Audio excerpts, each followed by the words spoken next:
Welcome to the Tech Egg. Don't get scrambled. Enjoy the video. Start by reproducing the problem to confirm the YouTube Premium prompt appears consistently. Play a sample video and note the exact message that requests premium access.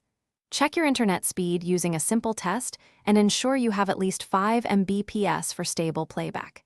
Inspect device storage and free at least 100 MB if storage is low.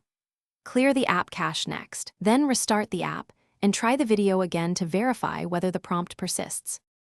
Sign out of the YouTube app and sign back in to refresh your account permissions. If that fails, update the YouTube app via the App Store or uninstall and reinstall it to clear corrupted files.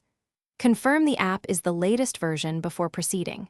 Next, verify your subscription status at Payments. Google.com and ensure your YouTube Premium payment is current.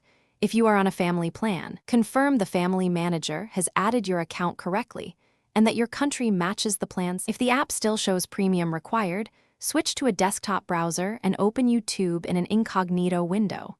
This bypasses cookies and extensions that might incorrectly block playback. Disable ad blockers or video-related extensions temporarily, then reload the video to test access. If the problem persists, capture screenshots and open YouTube support through the Help menu. Provide your account email and a clear description, and request escalation if you do not receive a resolution within 24 to 48 hours. Thanks for watching. Consider subscribing if I helped unscramble your problems.